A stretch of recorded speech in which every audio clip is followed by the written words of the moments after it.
Well, good morning, friend. It is Wednesday morning, and I'm thrilled to have you along with me this morning. Welcome to the Pastor's Podcast. And it is October the 6th, and I'm looking forward to another wonderful day to serve the Lord. Wednesday, church tonight here at Maranatha Baptist Church. Tonight, teaching on using Scripture in prayer as we continue our study on Teach Us to Pray. I encourage you to come tonight. This has been a wonderful series. Not only for the people, for me, I've enjoyed it. And I promise you'll enjoy it. If you come, it'll be very, very helpful to you. I'd encourage everyone to be in their place on Wednesday night services. Don't you miss church, my friend. You be there, and God has something great for you if you will go to church. You never know. One little statement may change your life if you go to church tonight. All it takes is one night for your life to be changed forever. And if you miss that night, you miss the night that God might do something great in your life. And I hope that you would be in church and be a part of the services. Hey, pray for our upcoming fall campaign. Would you do that? We've got 3 Sundays. This Sunday, Baby Dedication Sunday. The next Sunday is Film My Sunday School Sunday. And the last Sunday is Fill the House Sunday, our annual hog roast. And I'm looking forward, hoping to have 600 or 700 people show up for the services, souls saved. You pray for the power of God upon us this next 3 weeks, that God will do something mighty here. Oh, we need something mighty to happen in America again. And boy, if you're in a dead church, get out of it. Get out of it. My dad used to tell us, he goes, there was people that used to go to his church back in Indiana when we lived back there years ago. They said, well, we can't leave our church because grandma's buried in the church cemetery. He said, well, then dig up grandma, come bring her over here and bury her over here. But get in a good church. And I agree. You got to get in a good church, my friend. If I had to move across country to get in a good soul-winning church that's on fire for the Lord, I would do it. And I've done it. I've done it. You say, why? Because it's so important for my family. It's so important for everybody. I encourage you. Get yourself in a church. If your church is not a soul-winning church, get out of it. It's dead. And if the pastor doesn't like it, then go soul-winning, sir, because that'd be the best thing that you can do. I want to read to you this morning from 1 Samuel chapter 13 and verse 8. The scripture says, and he tarried 7 days according to the set time that Samuel had appointed.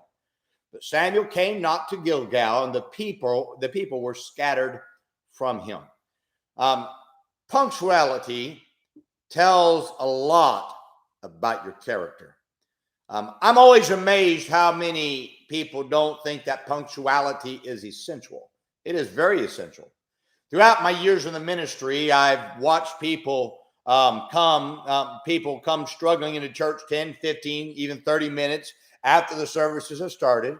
And it's not just a one-time occurrence, but it's something they do all the time. Now, sadly, those who are not on time are those who struggle in their faithfulness to the Lord. You can count on it. Your punctuality does matter. And it not only affects you, but it affects everyone around you. The scriptures do not say whether a lack of punctuality was a one-time occurrence in Samuel's life. But it does say this, but what we do know is that he didn't keep his appointment with Saul. Now, Samuel's lack of punctuality set Saul up for sin. Now, certainly, there's no excuse for Saul's sin. He made that choice. But we can't avoid the fact that had Samuel been on time to what he said he was going to be, Saul would not have fallen into sin. Now, there are several things about punctuality that I'd like to point out to you that you need to learn about the importance of it. First, punctuality reveals your dependability. People cannot depend on you if you're not going to be on time all the time.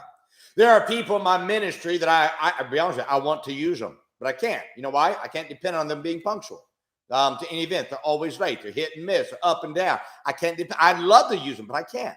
They're always late. I can't depend on them to be there when I need them to be there. You see, you're hurting your ability, my friend, to be used when you choose not to be dependable because of your lack of being on time to events. And I want you to notice that phrase where I said, You choose not to be dependable, and you choose to be late. It is a choice.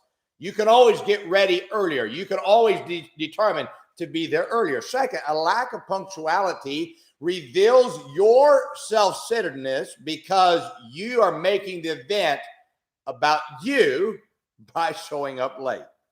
You see, you must really think you are something when you choose not to be on time.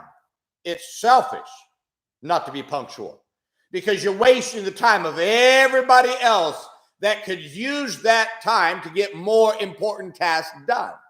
People cannot take back the time that you wasted because of your lack of punctuality.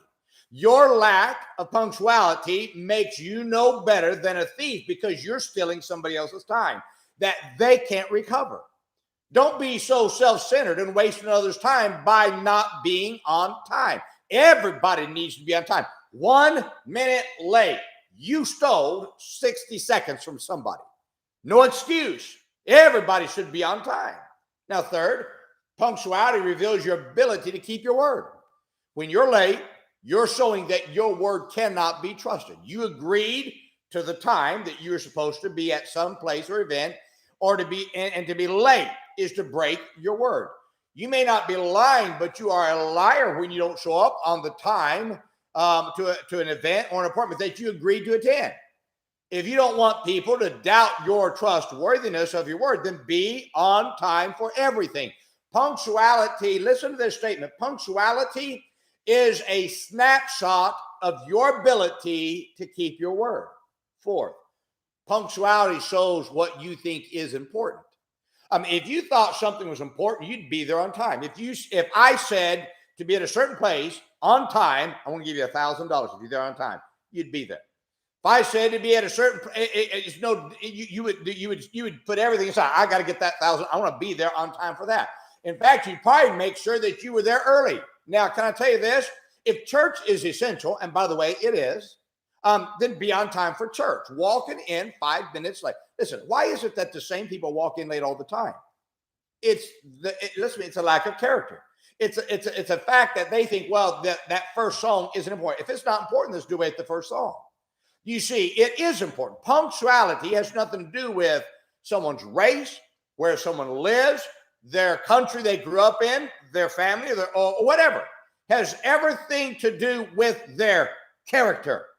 If you want people to think you're a person of character, then be on time all the time. My friend, punctuality is a choice. It's simple as that. All you have to do is plan. Plan not to get there, like if something starts at 7, don't get there at 7. Get there at 10 minutes till 7, 5 minutes till 7, but don't be there at 7. Get there early. Because you never know when you're going to run across something that's going to delay your time. So plan to be early. Know how much time it plans to get there and get there. My friend, your character, your word, the ability for you to be used depends on whether you can be on time. I don't care if the whole world is late. You ought to be on time. Stop making everything about you. Show up on time. And when I say on time, that means you're there ready to do something the second it starts.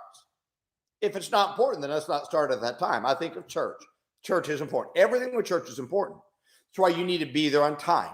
On time is when it starts. Tonight, Maranatha Baptist Church, we start at 7 o'clock. Be there on time. Well, I just won't show up. Now, that's really going to help you now, isn't it? You be there on time, and I'm telling you, it's going to help you a whole lot more. One, you're right with God. Second, you're building character. Third, you're going to get something that you need. Let me say hello to Brother Courtney, and good morning to you as well, and to all those watching. And Miss Midfeld, God bless you. And I hope you all have a wonderful day today. Everybody watching, remember today, be good to everybody. Everybody's having a tough time. Have a great day, my friend.